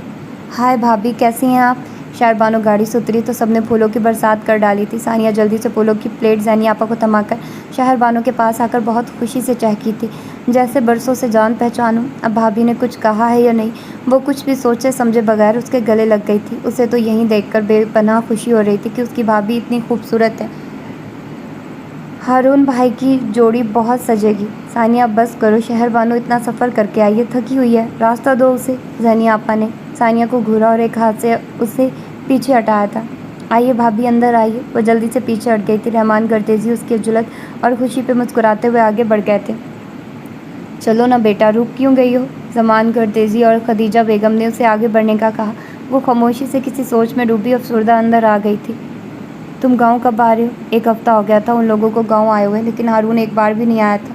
بس کام ختم ہوتے ہی آ جاؤں گا۔ کیوں، خیریت تو ہے نا؟ اس نے فکر مندی سے پوچھا، کیونکہ رحمان گردیزی کافی سنجیدگی سے پوچھ رہے تھے۔ کام ختم کرو اور جلدی آؤ، بلکہ کل ہی آ جاؤ، کام دام وام پھر کبھی ہوتے رہیں گے، وہ جھنجھلا کر بولے تھے۔ لیکن چچا سائیں، کچھ بتائیے تو صحیح، ایسی کیا آفت آن پڑی ہے؟ صاحب زادے، تمہیں پتہ تو ہے بیویاں بھی کسی آفت سے کم نہیں ہوتی۔ اوہ اچھا، کیا میں پوچھ سکتا ہوں کہ ہماری بیوی کو کیا ہوا ہے؟ وہ کافی دلچسپی اور شرارت بھرے لہجے میں بولا تھا۔ بیٹا یہی تو مسئلہ ہے کہ اسے کچھ نہیں ہوتا، وہ ہر بات پہ چپ رہتی ہے، اس کا پورا دن خاموشی میں گزر جاتا ہے، کمرے میں کھانا کھاتی ہے، نماز پڑھتی ہے اور سو جاتی ہے، بس یہی اس کی زندگی، اور اماں سائیں اسے دیکھ دیکھ کر جلتی رہتی ہیں، ان کی طبیعت بھی مسلسل خراب ہے۔ رحمان گردیزی اب کچھ متفکر سا بول رہے تھے۔ اوکے، میں کوشش کرتا ہوں جلدی آنے کی، آپ پریشان نہ ہو، میں آ کر سب ٹھیک کر لوں گا، وہ کہتے کہتے پھر شرارت سے کہہ گیا تھا۔ ہاں، ہمیں بھی پتہ ہے کہ تمہارے آنے سے سب ٹھیک ہو جائے گا، اسی لیے تو تمہیں آنے کا کہہ رہے ہیں۔ وہ بھی ہنس دیے تھے۔ انشاءاللہ آ رہا ہوں۔ اور سنا، مرشد سائیں کی طرف سے کوئی رسپانس ملا؟ نہیں، ان لوگوں نے تو دوبارہ کوئی رابطہ ہی نہیں کیا، پتہ نہیں وہ میری بات سمجھ گئے ہیں یا پھر کوئی ری ایکشن سوچ رہے ہیں، ہارون نے لاپرواہی سے کہا تھا۔ وہ سب تو ٹھیک ہے، لیکن تم پھر بھی اپنا خیال رکھا کرو، ایسے لوگ بدلہ لینا بھی نہیں بھولتے، کہیں کوئی نقصان نہ کر دے۔ رحمان گردیزی فکر مند ہونے لگے۔ ڈونٹ وری چچا سائیں، اللہ سب بہتر کرے گا، اس نے انہیں تسلی دے کر فون بند کر دیا تھا۔ ایک ہفتے کا کہتے کہتے اسے 2 ہفتے لگ گئے تھے، اور وہ شام ڈھلے اتنی طویل سفر کے بعد تھکا ہارا گھر آیا تو اتفاقاً پہلا سامنا شہر بانو سے ہی ہوا تھا۔ وہ حویلی کے لان کی سیڑھیوں پہ بیٹھی نہ جانے کیا سوچ رہی تھی، جب اتنی بڑی روش پہ پھیلی ہارون کی بلیک مرسیڈیز سیڑھیوں کے قریب ہی آ رکی تھی۔ اس نے ہارون پر ہاتھ رکھ کر شہر بانو کی ساری محویت توڑ ڈالی تھی۔ اس نے چونک کر چند قدم کے فاصلے پہ کھڑی گاڑی کو دیکھا۔ اتنے میں وہ خود بھی گاڑی سے اتر آیا تھا۔ گرے کلر کے سمپل سے شلوار سوٹ میں ملبوس وہ سچ مچ کافی تھکا ہوا لگ رہا تھا، لیکن شہر بانو کو سامنے دیکھ کر اس کی تھکن میں کافی حد تک کمی آئی تھی۔ کیسی ہیں آپ؟ وہ قریب آ کر کچھ بولا ہی تھا کہ شہر بانو یکدم اٹھ کر اندر بھاگ گئی تھی اور وہ دیکھتا رہ گیا۔ اسے اس استقبال کی امید تو بالکل نہیں تھی، لیکن خیر۔ ہارون تم کب آئے؟ یہاں کیوں کھڑے ہو؟ تائی اماں نہ جانے کس کام سے باہر نکلی تھی، ہارون کو دیکھ کر خوش ہو گئی۔ ابھی آیا ہوں تائی اماں، آپ سنائیے کیسی ہیں؟ وہ سر جھٹک کر ان کے ساتھ اندر آ گیا۔ ہارون بھائی، ثانیہ اسے دیکھ کر یکدم صوفے سے اتری تھی، اس کا لہجہ خوشی سے بھر گیا تھا۔ کیسی ہو چھوٹی؟ کیا کر رہی ہو آج کل؟ ہارون اسے بازو کے گھیرے میں لے کر صوفے پر بیٹھ گیا تھا۔ سلام اماں سائیں۔ خدیجہ بیگم کو دیکھ کر اسے ایک بار پھر صوفے سے اٹھنا پڑا تھا۔ جیتے رہو، آباد رہو۔ وہ 2 ہفتے بعد بیٹے کی صورت دیکھ رہی تھی، لہٰذا ساری خفگی بھلا کر اس کے ماتھے پہ پیار دیے بنا نہ رہ سکی۔ بھائی اتنی دیر کیوں لگا دی؟ بھابھی تو ہم سے بات بھی نہیں کرتی، میں تو بلا بلا کر تھک جاتی ہوں، میں بہت مس کر رہی تھی آپ کو۔ ثانیہ نے اپنا قصہ شروع کر ڈالا اور وہ دلچسپی سے بیٹھ کر ہنستا رہا تھا۔ اگر تم میں ذرا سی بھی عقل ہے تو اپنے بھائی کو کمرے میں جانے دو، وہ تھکا ہوا آیا ہے، اس نے ابھی کپڑے بھی تبدیل کرنے ہوں گے۔ تائی اماں دوبارہ ڈرائنگ روم میں آئی تو بیٹی کی حماقت پہ اسے ڈانٹنے لگی۔ اوہ سوری بھائی، مجھے تو خیال ہی نہیں رہا کہ بھابھی آپ کا انتظار کر رہی ہوں گی۔ وہ شرمندہ ہونے لگی۔ ارے پاگل، ایسی کوئی بات نہیں، بیٹھو تم۔ نہیں، آپ پہلے کپڑے چینج کر لیں۔ Okay sweetheart. وہ اس کا گال تھپک کر سیڑھیاں چڑھ گیا تھا اور اپنے بیڈ روم میں آتے ہوئے اس کی چال کچھ اور ہو چکی تھی، جیسے ہلکا سا خمار چھو کے گزر گیا۔ وہ کمرے میں داخل ہوا تو کمرہ خالی نظر آیا تھا۔ ایک پل کے لیے اسے تشویش سی ہوئی، لیکن اگلے ہی پل باتھ روم سے پانی گرنے کی آواز سن کر مطمئن ہو گیا تھا اور تھکے تھکے سے انداز میں بیڈ پہ ڈھیر ہو گیا۔ اسے اسی طرح چاروں شانے چت لیٹے نہ جانے کتنی دیر ہو گئی تھی، لیکن شہر بانو واش روم سے باہر نہیں آئی تھی۔ ابھی وہ اسے پکارنے کا سوچ ہی رہا تھا کہ وہ خود ہی باہر آ گئی تھی۔ اس کے ہاتھ، پاؤں اور چہرہ بھیگا ہوا تھا، یقیناً وہ وضو کر کے آئی تھی۔ لگتا ہے مجھ سے ناراض ہیں آپ؟ وہ جانماز لے کر پلٹی ہی تھی کہ ہارون بیڈ سے اٹھ کر اس کے سامنے آ گیا تھا۔ راستہ دے مجھے، پہلے آپ میری بات کا جواب دیں۔ میں نماز پڑھنے جا رہی ہوں، پیچھے ہٹے۔ شہر بانو خفگی سے بولی۔ نماز پڑھنے تو مجھے بھی جانا، ابھی مغرب کی اذان ہونے میں بھی 10 منٹ باقی ہیں۔ زوجہ محترمہ، آپ کو نماز کی اتنی جلدی کیوں ہو رہی ہے؟ اس نے شہر بانو کے ہاتھ سے جائے نماز لے کر ٹیبل پہ رکھ دی اور اس کے دونوں ہاتھ تھام لیے تھے۔ اس لیے کہ میں آپ کو دیکھنا نہیں چاہتی، وہ غصے سے کہتی اپنے ہاتھ چھڑا کر رخ موڑ گئی تھی، جبکہ ہارون کا فلک شگاف کہکا بلند ہوا تھا۔ شاید زندگی میں پہلی بار وہ اس طرح بے ساختہ اور دل کھول کے ہنسا تھا۔ اوہ، تو آپ مجھے چھوڑ کر نماز میں پناہ ڈھونڈ رہی ہیں، لیکن آپ کو ایک بات بتا دوں کہ اگر آپ مجھے نہیں دیکھیں گی تو اللہ تعالیٰ آپ کو نہیں دیکھے گا۔ آپ ابھی میرے حقوق نہیں جانتی زوجہ محترمہ۔ اس نے رخ موڑ کے کھڑی شہر بانو کو بہت نرمی اور استحقاق سے باہوں میں بھر لیا تھا، اور شہر بانو اس کی اس قدر بے باک حرکت پہ گھبرا گئی تھی، اس سے پہلے کہ بھیگے ہاتھوں میں پسینہ اتر آیا تھا۔ یوں لگ رہا تھا شہر بانو کی جان ہارون کی باہوں کے گھیرے میں بند گئی ہو۔ اس کا دل سینے کے پنجرے سے ٹکرا ٹکرا کر پاگل ہونے لگا تھا، شرم سے گال تپ اٹھے تھے۔ آپ کو کیسے بتاؤں میری جان، میں نے آپ کا کچھ سنوارا ہی ہے، بگاڑا نہیں، پھر بھی آپ مجھ سے ہی خفا ہیں، اس نے عقب سے شہر بانو کے کان میں کافی گمگیر لہجے میں کہا تھا، جبکہ شہر بانو اس کے آثار میں جکڑی کچھ بھی سننے کے قابل نہیں رہی تھی۔ پلیز مجھے جانے دیں، نماز کا وقت ہو رہا ہے، وہ لرزتی ہوئی آواز میں بامشکل بولی تھی۔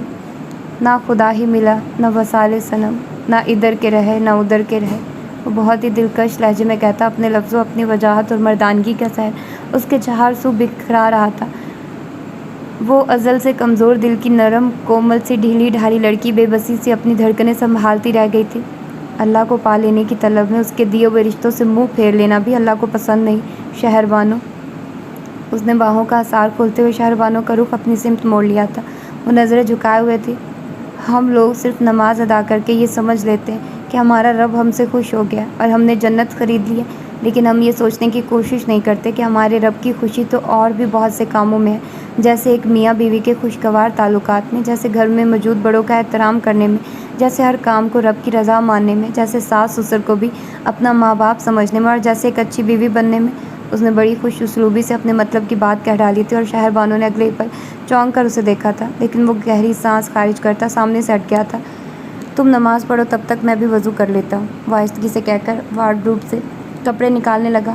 شہر بانو کھوئی کھوئی سی آگے بڑھ گئی۔ وہ کپڑے بدل کر وضو کر کے نکلا، تب جا کر اذان کی آواز سنائی دی تھی۔ وہ جو اتنی دیر سے نماز پکار رہی تھی، اب اذان ہوئی تو نظریں چرانے پہ مجبور ہو گئی تھی۔ البتہ وہ کچھ بھی جتائے بغیر اپنی جیب سے سفید ٹوپی نکالتا باہر نکل گیا تھا۔ اسے مغرب کی نماز پڑھنے کے لیے مسجد جانا تھا، اور مسجد ان کی حویلی سے کافی زیادہ دور تھی۔ شہر شہر بانو نے ہارون کی اتنی گہری بات کا اثر بھی کافی گہرائی سے ہی لیا تھا، جس کا نتیجہ یہ نکلا کہ وہ صبح ثانیہ کے بلانے پہ ناشتہ کرنے چلی آئی۔ حالانکہ وہ اتنے دنوں سے اکیلی بیڈ روم میں ہی ناشتہ اور کھانا وغیرہ لیتی تھی اور ثانیہ روزانہ اسے بلانے آتی اور نا امید لوٹ جاتی تھی، لیکن آج تو ثانیہ کے دل کی کلی بھی کھل اٹھی تھی۔ السلام علیکم، اس نے ٹیبل پہ موجود افراد کو سلام کیا تھا اور وہ سب آج پہلی بار اس کی آواز سن کر بہت خوش ہوئے تھے۔ جیتی رہو بیٹا، خوش رہو، رحمان گردیزی نے باقاعدہ اٹھ کر اس کے سر پہ ہاتھ پھیرا تھا۔ السلام علیکم۔ زمان گردیزی ڈائننگ روم میں داخل ہوئے تو اس نے انہیں بھی سلام کیا تھا اور زمان گردیزی اسے سب کے ساتھ بیٹھا دیکھ کر بے انتہا خوش ہوئے تھے، اور خوش تو بڑی اماں بھی بہت ہو رہی تھی۔ وہ جو اتنے دنوں سے اپنے مرشد سائیں سے دھوکے کا روگ لیے بیٹھی تھی، آج کچھ دیر کے لیے اس روگ کو بھی بھول گئی تھی۔ السلام علیکم، کیا ہو رہا ہے؟ ہارون وائٹ کھدر کے شلوار کرتا میں ملبوس بہت ہی فریش موڈ کے ساتھ اپنے کف لنکس بند کرتا اندر داخل ہوا تھا۔ وعلیکم السلام بیٹا، جیتے رہو، رحمان گردیزی مسکرا کر بولے تھے، لیکن بڑی اماں کا موڈ پھر سے خفا سا ہو گیا تھا۔ ہارون کو سامنے دیکھ کر سلام عرض کرتا ہوں بڑی اماں، اس نے ان کی سمت جھکتے ہوئے کہا۔ ہاں تیرے سلام پہنچے ہوئے ہیں مجھے۔ وہ رخ موڑ گئی۔ جو بھی دیکھو مجھ سے ہی خفا ہے۔ اب آپ تو مجھ سے ناراض نہ ہو بڑی اماں، میں نے کوئی برا کام نہیں کیا، آپ کو ایک عدد بہو ہی لا کر دی ہے، وہ بھی آپ کی اپنی پسند کردہ۔ اس نے بڑی اماں کے گھٹنے تھام لیے تھے اور وہ جو اس پوتے کے لیے پتہ نہیں کہاں کہاں دھکے کھا چکی تھی، اب اس کے اس طرح گھٹنے پکڑ لینے پہ اسے دھکا کیسے دے سکتی تھی۔ ذرا سے منانے سے ہی مان گئی تھی اور اس کی پیشانی چوم کر کندھا تھپکنے لگی۔ پھر انہوں نے شہر بانو کو بھی اسی طرح پیار اور شفقت سے نوازا تھا۔ آج کی صبح تو بہت ہی سہانی لگ رہی ہے ہمیں، ثانیہ نے آتے ہی چھیڑا تھا سب کو۔ اللہ نظر بد سے بچائے، چچی بیگم نے فوراً کہا تھا، لیکن نظر جب لگتی ہے تو چاہے کچھ بھی کر لو بس لگ جاتی ہے، اور ان لوگوں کو بھی لگ گئی تھی۔ یوں اکیلے بیٹھے ہوئے وہ سبھی ناشتہ کر رہے تھے جب ان کی ملازمہ اندر آئی۔ سائیں آپ سے ملنے کے لیے کچھ لوگ آئے ہیں، اس نے پیغام دیا۔ کون لوگ؟ ہارون نے نیپکن سے ہاتھ پونچھتے ہوئے پوچھا، لہجہ کافی سرسری سا تھا۔ سید سراج حسین اور سید قاسم حسین ہیں۔ کیا؟ ملازمہ کے بتانے پہ شہر بانو کے ہاتھ میں چائے کا کپ لرز گیا اور چائے ٹیبل پہ چھلک گئی تھی۔ ہارون کے ساتھ ساتھ رحمان گردیزی اور زمان گردیزی بھی یکدم چونک گئے تھے، کیونکہ اتنے دنوں سے ان لوگوں نے کوئی رابطہ نہیں کیا تھا اور آج اچانک ان کے گاؤں چلے آئے تھے۔ یقیناً وہ کوئی خاص مقصد کے لیے ہی آئے ہوں گے۔ ہارون گہری سانس کھینچتے ہوئے کرسی دھکیل کر کھڑا ہو گیا تھا، لیکن شہر بانو ہارون سے بھی زیادہ تیزی سے اٹھ کر باہر کو لپکی تھی، مگر اس سے پہلے ہی ڈرائنگ روم کی حد پار کرتی ہارون نے اس کی کلائی مضبوطی سے پکڑ لی تھی۔ کہاں جا رہی ہیں آپ؟ ہارون کا لہجہ بے لچک ہو چکا تھا۔ وہ میرے چچا سائیں اور لالا جی آئے ہیں، میں ان سے ملنے۔ ابھی نہیں، ابھی ہم لوگ ملنے جا رہے ہیں۔ انہوں نے اگر آپ سے ملنا ہوا تو تھوڑی دیر بعد مل لیں گے، آپ فی الحال کمرے میں جائیے، وہ اس کی بات کاٹتے ہوئے سختی سے بولا تھا۔ لیکن وہ میں کہہ رہا ہوں آپ کمرے میں جائیے۔ اب کی بار اس کی آواز قدرے بلند تھی اور شہر بانو وہاں موجود تمام افراد پہ نگاہ ڈالتی آنکھوں میں آنسو لیے ہوئے چلی گئی تھی، اور ہارون ابا سائیں اور چچا سائیں کے ساتھ حویلی کے مردان خانے میں آ گیا تھا، جہاں سید سراج حسین اور سید قاسم حسین ان کے منتظر بیٹھے تھے۔ السلام علیکم مرشد سائیں، ہارون نے سلام میں پہل کی تھی۔ سید سراج حسین سے تو وہ لوگ واقف تھے، البتہ سید قاسم حسین سے پہلی مرتبہ ملاقات ہو رہی تھی، کیونکہ وہ تقریباً 6-7 روز قبل ہی انگلینڈ سے واپس آئے تھے اور یہاں ہونے والے کارنامے کا انہیں ابھی پتہ چلا تھا۔ وہ شہر بانو کے سب سے بڑے بھائی تھے، جنہیں وہ لالا جی کہتی تھی۔ کیسے ہیں مرشد سائیں؟ آج ہمیں کیسے یاد کر لیا؟ ہارون نے بہت اچھے طریقے سے ماحول میں رچی سنگین خاموشی کو توڑا تھا اور بات کا آغاز کیا۔ تم اپنی سناؤ برخوردار، تم کس حال میں ہو؟ اور ہم تمہیں کیسے بھول سکتے؟ تم نے ہمارے ساتھ کیا ہی کچھ ایسا ہے کہ بھولنے کا تو سوال ہی پیدا نہیں ہوتا۔ وہ لب بھینچتے ہوئے بولے تھے، میں نے آپ کے ساتھ کچھ نہیں کیا، بس آپ کی رسم کے خلاف قدم اٹھایا۔ مرشد سائیں، میں نے ایک لڑکی کی زندگی برباد ہونے سے بچائی ہے، کوئی گناہ نہیں کیا میں نے۔ وہ ہمیشہ کی طرح آج بھی اپنے موقف پہ ڈٹا ہوا تھا۔ تم نے ہماری لڑی میں صدیوں سے چلی آنے والی رسم کو توڑا ہے، ہمارے بڑے بزرگوں کے رواج اور روایات کو داغ لگایا، تم نے اچھا نہیں کیا۔ خیر چھوڑو اس بات کو، شہر بانو کہاں ہے؟ بلاؤ اس کو۔ وہ بہت ہی بے نیازی سے بولے تھے۔ وجہ پوچھ سکتا ہوں اس سے ملنے کی؟ اس نے استفسار کیا تھا۔ وہ ہماری بیٹی ہے، کیا یہ وجہ کافی نہیں ہے؟ وہ بہت ضبط کرتے ہوئے بولے، آپ کی بیٹی اب میری بیوی ہے، اس لیے میرا حق ہے کہ میں اس سے ملنے والے ہر بندے سے وجہ پوچھ سکوں۔ وہ بھی بحث کرنے پہ آتا تو پھر کچھ بھی نہیں دیکھتا تھا۔ ہارون بیٹا چھوڑو ان سب باتوں کو، جاؤ شہر بانو کو لے کر آؤ۔ رحمان گردیزی نے درمیان میں بول کر ہارون کے کچھ کہنے کی گنجائش ہی نہیں چھوڑی تھی۔ مجبوراً وہ اٹھ کر اپنے بیڈ روم میں آ گیا، جہاں وہ اکیلی بیٹھی آنسو بہا رہی تھی۔